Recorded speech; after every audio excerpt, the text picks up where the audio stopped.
사랑하는 성도 여러분, 그리고 우리 교회 학교 어린이 여러분, 오늘 우리는 교회 학교 졸업 및 진급식을 겸하여 주님 앞에 예배드리기 위해 우리 동산교회 모든 가족들이 한자리에 모였습니다. 어른들은 뉴스를 보면서 경제가 어렵다, 세상이 너무 빨리 변한다, AI가 내 직업을 뺏어가면 어떡하냐, 이제 로봇가 공장에 들어오면 우리는 다 일자리 뺏기는 거 아니냐, 또 내 노후는 어떻게 하냐, 이런 여러 가지 불확실성들이 우리의 마음을 짓누르는 시대를 살아가고 있습니다. 우리 자녀 또 어린이 여러분들도 마찬가지일 겁니다. 나중에 뭘 해야 되나, 어떻게 해야 돈을 많이 벌 수 있을까, 또 어떻게 해야 보람찬 삶을 살 수 있을까, 이런 미래에 대한 불확실성과 두려움은 우리를 계속해서 괴롭히죠. 어른들이나 우리 어린이들과 청소년들 다 마찬가지일 겁니다. 학년이 하나 올라가는 일은, 또 졸업하는 일은 모두에게 축하받을 일이지만 솔직히 무섭기도 한 일이죠. 초등학교 가서, 중학교 가서, 고등학교 가서 왕따 당하면 어떡하나, 성적이 떨어지면 어떡하나, 여러 가지 걱정이 많을 겁니다. 마치 짙은 안개 속에 서 있는 것과 같죠. 차를 타고 가는데 하나도 모르는 길, 처음 가보는 길에 도중에 안개는 잔뜩 드리워져 있고 내비게이션은 멈춰버린 것과 같은 상황입니다. 오늘 우리가 함께 읽은 성경의 본문, 내 주인공인 여호수아도 딱 그런 상황이었죠. 여호수아 1장 1절에 보면 이렇게 기록합니다. 여호와의 종 모세가 죽은 후에. 이 짧은 문장으로 이스라엘에게는, 또 여호수아에게는 엄청난 충격이 있음을 알 수 있습니다. 당시 이스라엘에게 모세는 내비게이션과 같은 존재였을 겁니다. 모세가 가자는 대로 가면 밥이 나오고 물도 나오고 또 하나님의 음성도 듣고, 그런데 그 내비게이션과 같은 모세가 사라져버린 거죠. 이제 여호수아와 백성들은 지도 없이 미지의 땅, 가나안 땅, 처음 들어가 보는 땅으로 가야만 하는 겁니다. 얼마나 두려웠겠습니까? 오늘 하나님께서 이 불확실함 때문에 떨고 있는 저와 여러분에게 길을 찾는 법을 알려주십니다. 그 첫째는 바로 하나님께서 함께 하심을 믿는 것입니다. 하나님은 눈에 보이지 않으니까 우리와 함께 하신다는 사실을 쉽게 믿지 못합니다. 하나님이 우리와 함께 하신다는 사실을 믿지 못하니 불안과 두려움 속에 살아갈 수밖에 없겠죠. 하나님이 눈에 보이지 않으니 지금 이 자리에 함께 계심에도 불구하고 자기 마음대로 행동하는 겁니다.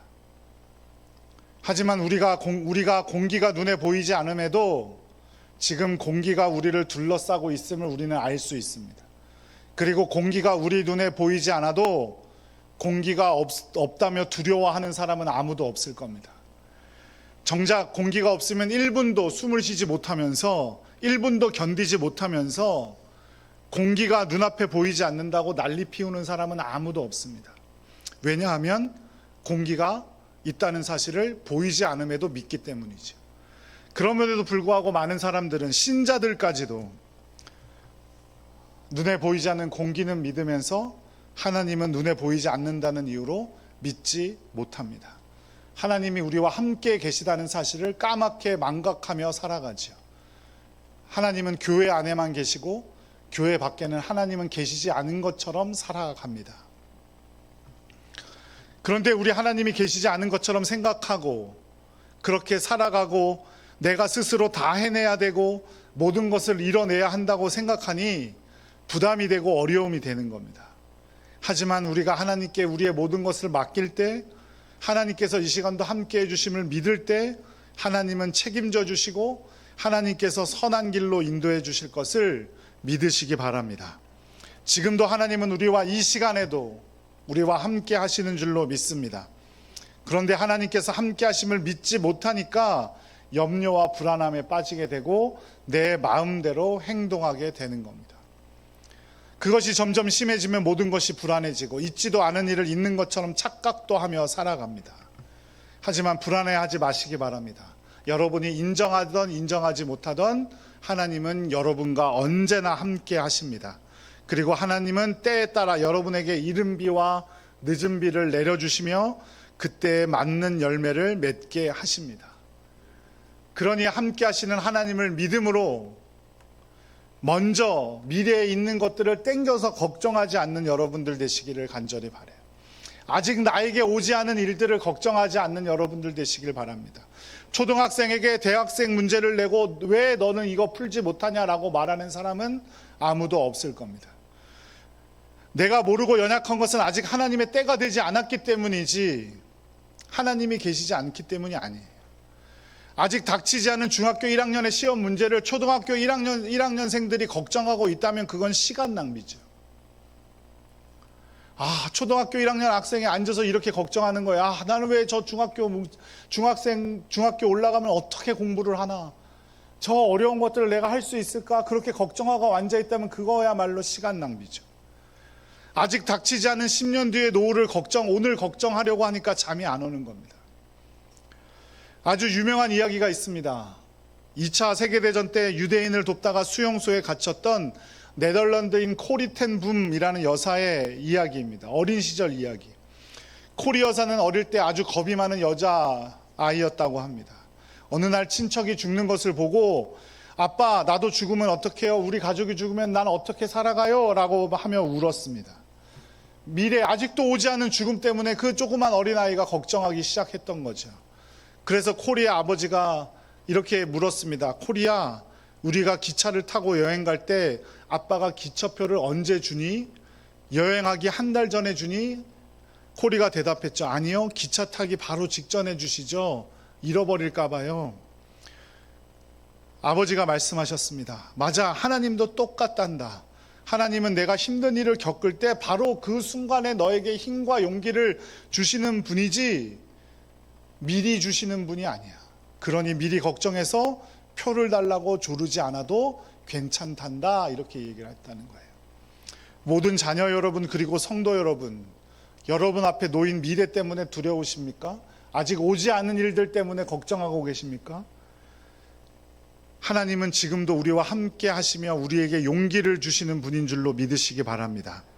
여러분이 학교 교문에 들어서는 그 순간, 여러분이 새로운 직장에 출근하는 그 순간 하나님은 여러분의 주머니에 용기의 기차표를 넣어주실 줄로 믿으시기 바랍니다.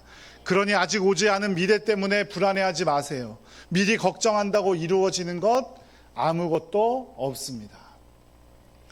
그래서 예수님께서 말씀하셨습니다. 마태복음 6장 34절 말씀 함께 읽어보겠습니다. 그러므로 내일 일을 위하여 염려하지 말라. 내일 일은 내일이 염려할 것이요 한날의 괴로움은 그날로 족하니라. 아멘. 믿음은 오늘 하루의 싸움이라고 말씀드린 적이 있습니다. 하나님이 나와 지금 함께 하심을 믿음으로 오늘 하루를 하나님께 영광 올려드리는 여러분들 되시기를 간절히 축복합니다. 미래에 하고 싶은 것이 없어서 걱정입니까? 난 왜 이러지 걱정되십니까? 미래가 걱정되세요? 그렇다면 지금 당장 내 앞에 놓인 일에 최선을 다해 보시기 바랍니다. 하나님께서 여러분에게 원하시는 것은 오지도 않은 미래 때문에 염려하고 걱정하며 살아가는 것이 아니라 지금 나에게 주신 그 일들을 최선을 다하는 것이 바로 하나님이 주신 것입니다. 지금 내 앞에 놓인 일이 나에게 가장 중요한 일임을 꼭 기억하시기 바랍니다. 하나님이 함께 하심을 믿음으로 지금 일에 최선을 다하는 여러분들 되시기를 간절히 축복합니다. 특별히 우리 자녀 여러분들, 지금 앞에 놓인 일에 최선을 다하는 여러분들 되시기를 간절히 축복합니다. 미리 걱정할 것 없습니다. 내가 뭐 되고 싶은 것도 없다고 해서, 또 내가 뭘 원하는지 모르겠다고 해서 너무 걱정하지 마세요. 그것은 오늘 우리에게 주신 가장 중요한 일이 아닙니다. 지금 중요한 것은 지금 내 앞에 놓인 일에 최선을 다하는 것, 그것을 주님께서 기뻐하신다는 사실을 꼭 믿으시기 바랍니다.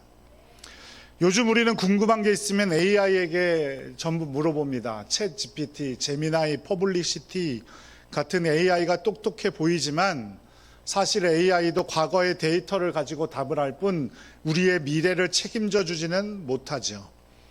그런데 하나님은 여호수아에게 아주 확실한 데이터, 변하지 않는 데이터를 주셨습니다. 안갯길을 걸어갈 때 용기를 얻으라고 주신 것이 바로 이 데이터예요. 그것이 무엇이냐? 바로 하나님의 말씀입니다. 여호수아 1장 8절 함께 읽겠습니다. 이 율법책을 내 입에서 떠나지 말게 하며 주야로 그것을 묵상하여 그 안에 기록된 대로 다 지켜 행하라. 그리하면 내 길이 평탄하게 될 것이며 내가 형통하리라. 아멘. 하나님께서는 모세를 이어 후계자가 될 여호수아에게 말씀을 붙잡으라고 하셨어요. 길을 잃어 두려워하고 있는 우리에게 주신 두 번째 방법은 바로 말씀을 붙잡는 겁니다. 여호수아에게 최신형 무기를 주겠다고 하지도 않으셨고 부자가 되게 해주시겠다고도 하지 않으셨어요. 얼핏 보면 아무런 쓸모가 없을 것 같은 말씀을 붙잡으라고 합니다. 하지만 우리의 상황은 언제든지 변하지만 하나님의 말씀은 변하지 않는다는 사실을 꼭 기억하시기 바랍니다. 이사야 40장 8절 말씀 함께 읽어보도록 하겠습니다. 풀은 마르고 꽃은 시드나 우리 하나님의 말씀은 영원히 서리라 하라. 아멘. 세상 모든 것이 변해도 하나님의 말씀만큼은 변하지 않습니다. 그러니까 약 4천여 년 전부터 쓰여진 성경책이 지금도 지구에서 제일 많이 인쇄되고 지금도 제일 많이 팔리는 책 중에 하나가 아니겠습니까? 어른이든 어린이든 모두 우리 하나님의 말씀에 집중해야 합니다. 그래서 하나님은 여호수아에게 우로나 좌우로나 치우치지 말라고 명령하셨습니다. 하나님의 말씀을 따라 걸으라고 말씀하셨어요. 세상은 우리에게 끊임없이 유혹할 겁니다. 이쪽 줄이 더 편할 거야, 저쪽 줄이 더 편할 거야. 하지만 우리는 하나님의 말씀의 줄을 붙잡아야 한다는 사실을 꼭 기억하시기 바랍니다. 달리기 한번 예화를 들어볼게요. 100m 올림픽 달리기, 100m 달리기 결승전이라고 생각을 해보세요. 4번 레인에 있는 선수가 최고 먼저 들어왔어요. 그런데 나중에 보니까 4번 레인의 선수가 결승전에 도착할 때는 5번 레인으로 들어왔어요. 그러면 이 선수는 1등이에요? 아니면 실격이에요? 실격이죠. 실격이에요. 자기 레인을 지키지 않으면 실격이라고요. 믿음의 사람들도 마찬가지예요. 하나님께서 원하시는 것은 우리가 믿음의 레인을 지켜가기를 원하시는 것이지 믿음의 레인에서 벗어나서 1등하고 높은 곳에 올라가고 이런 걸 바라시는 것이 아니라고요. 1924년 파리 올림픽의 영웅 에릭 리들이라는 사람이 있습니다. 그의 부모님들은 스코틀랜드 출신의 선교사였고 그는 당시 100m 달리기 세계 기록 보유자였어요. 영국 사람이었어요. 금메달은 다 따놓은 당상이었죠. 그런데 경기 일정이 발표되었는데 100m 예선이 일요일에 잡혀 있는 겁니다. 그래서 그는 이렇게 말했습니다. 기자들에게 나는 주일에는 달리지 않습니다. 온 영국이 그를 비난하기 시작했습니다. 조국을 배신했다. 옹졸한 광신도다. 심지어 영국의 왕세자까지 나서서 그를 설득하고 압박했습니다. 하지만 그는 좌로나 우로나 치우치지 않았고 그는 100m 예선이 있는 날 예배를 드리러 갔습니다. 그리고 자신의 주종목이 아닌 400m 경기에 출전하게 됩니다. 400m는 단거리와 중거리 성격을 모두 가진 가장 고통스러운 경기입니다. 100m 선수가 400m 달리기 선수를 할 수는 없대요. 호흡도 다르고 달리는 주법도 다르기 때문이죠. 하지만 에릭 리들은 400m 달리기에 출전했고 초반 200m 전력 질주했습니다. 해설자들이 소리쳤어요. 저러다 심장이 터져서 죽을 거라고. 저 속도를 끝까지 유지할 수는 없다고. 그러나 그는 특유의 폼으로 끝까지 달렸고 세계 신기록 금메달을 따게 되었습니다. 그가 남긴 유명한 말이 있습니다. 하나님은 나를 빠르게 만드셨습니다. 그리고 내가 달릴 때 나는 그분의 기쁨을 느낍니다. 이 에릭 리들의 이야기를 영화로 만든 영화의 제목이 바로 불의 전차이란 영화입니다. 꼭 한번 보셨으면 좋겠습니다. 어린이 여러분, 그리고 부모님 여러분, 세상은 여러분에게 타협을 요구할 겁니다. 레인에서 잠깐 벗어났다가 다시 들어오면 되니까 괜찮다고 할 거예요. 오늘 한 번만 예배 빠지고 학원 가자. 이번 한 번만 거짓말하고 좋은 성과를 얻어내자. 그럴 때마다 여러분 이 에릭 리드를 기억하시기 바랍니다. 레인을 벗어나서 결승선에 들어온들 하나님은 기뻐하시지 않습니다. 여러분이 레인을 지켜서 꼴찌를 하는 한이 있더라도 하나님은 그것을 더 기뻐하시지 절대로 레인을 벗어나 1등 하기를 원하시지 않으세요. 하나님은 말씀 지키는 것을 더 기뻐하심을 꼭 기억하시기 바랍니다. 또 달리기 이야기 하나를 더 한번 해볼까요? 2024년 파리올림픽 미국 400m 남자 달리기 계주팀이 실격을 당했습니다. 이 미국 팀은 2008년도에도 실격당했고 2016년에도 실격당했고 2020년에도 실격당했습니다. 왜 실격을 당했을까요? 이어 달리기 하면 뭘 주고받아야 돼요? 바통을 주고받아야 돼요. 바통을 떨어뜨렸기 때문이에요. 기본 실력이 없었으면 덜 억울했을 텐데 그때마다 미국은 최고의 기록을 보유한 선수들로 구성되어 있었어요. 4명의 선수들의 기록을 합치면 미국을 따라잡을 팀이 없었어요. 그런데 미국은 바통을 전달하지 못해서 실격당했습니다. 아무리 빨리 달려도 바통을 전달하지 못하면 끝입니다. 우리 인생도 마찬가지입니다. 우리가 돈을 많이 벌고 좋은 대학에 가도 하나님의 말씀이라는 바통을 놓치면 우리의 인생은 실격입니다. 불확실한 세상에서 유일하게 확실한 것은 하나님의 말씀뿐이니 우리는 하나님의 말씀을 붙들고 살아야 됩니다. 부모님들은 우리 자녀들에게 말씀의 바통을 물려주어야 합니다. 재산이나 학벌을 물려주려고 애쓰기보다 믿음의 바통을 물려주어야 합니다. 자녀 여러분, 여러분은 세상의 유행을 따라가느라 이 바통을 떨어뜨려서는 안 됩니다. 여호수아가 가나안 땅을 정복할 수 있었던 것 비결은 칼이 아니라 모세가 전해준 말씀을 꽉 쥐었기 때문임을 꼭 기억하시기 바랍니다. 그러나 물론 우리가 살다 보면 믿음을 떨어뜨릴 때도 있지요. 바통을 떨어뜨릴 때도 있어요. 레인을 잠깐 벗어날 때도 있습니다. 하지만 그게 실제 달리기라면 그것은 실격이지만 하나님은 우리의 실패를 실패로 끝나지 않게 하신다는 사실도 꼭 기억하시기 바랍니다. 화면을 보실까요? 화면을 보면 이게 뭐예요? 포스트잇이죠. 포스트잇은 원래 실패작이었습니다. 3M이라는 회사의 연구원이 아주 강력한 접착제를 만들고 있었는데 실수로 무언가를 잘못 배합을 했는지 잘 떨어지는 약한 접착제가 되어버리고 만 거예요. 그런데 이 접착제는 하나 장점이 있다면 붙였다 떼도 붙인 곳에 티가 나지 않는 게 장점이었어요. 하지만 이 회사의 연구원은 망했다고, 이제 끝났다고 전부 다 버리려고 했는데 다른 연구원이 잠깐만 하고 그를 붙잡았습니다. 잘 떨어진다면, 그리고 그것이 티가 나지 않는다면 책에 붙였다가 떼어놔도 자국이 남지 않겠네 하며 발명된 것이 전 세계에서 가장 많이 팔리는 문구인 포스트잇이 된 것입니다. 하나님은 여러분의 실패를 버리지 않으세요.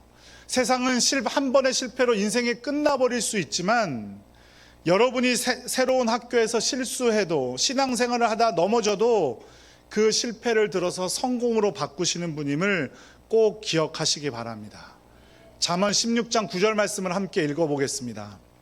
잠언 16장 9절 시작. 사람이 마음으로 자기의 길을 계획할지라도 그의 걸음을 인도하시는 이는 여호와시니라. 아멘. 우리 계획이 실패해도 하나님의 인도하심은 실패하지 않음을 꼭 믿으시기 바랍니다. 이것이 불확실한 이 세대를 살아가고 있는 우리의 믿음이고 용기입니다. 어차피 실수하니까, 어차피 실패하니까 포기하는 것이 아니라 우리의 실수도 우리의 실패도 성공으로 바꾸실 하나님을 의지하며 최선을 다하는 여러분들 되시기를 간절히 축복합니다. 바로 그때 우리가 열심히 하나님의 말씀을 붙잡고 하나님이 나와 함께 하심을 믿음으로 살아간다면 우리의 실수도 성공으로 바꾸어 주시고 우리가 실수하지 않도록 새로운 능력도 주실 줄로 믿습니다. 사랑하는 성도 여러분, 그리고 어린이 여러분, 두려움이나 불안함 때문에 하나님의 말씀을 무시하지 않고 또 하나님께서 함께하고 계심을 거부하지 않는 여러분들 되시기를 간절히 축복합니다. 우리는 지금 지도 없이 처음 가는 길로 들어갑니다. 하지만 우리에게는 지도가 없어도 괜찮습니다. 왜냐하면 그 길을 만드시는 하나님께서 우리와 늘 함께 하시고 우리에게 말씀을 주신 분이기 때문입니다. 여호수아 1장 9절의 마지막 말씀, 내 하나님 여호와가 너와 함께 하시니라, 이 말씀을 꼭 기억하며 하나님의 음성에 귀 기울이며 실패를 겁내지 않는 여러분들 되시기를 간절히 축복합니다. 하나님께서 그렇게 살아갈 때 여러분의 삶도 멋지게 성공으로 바꾸어 주실 것이고, 우리 자녀들의 새로운 학교 또 새로운 환경 속에서도의 삶도 함께 하시며 늘 지켜주실 줄로 믿습니다.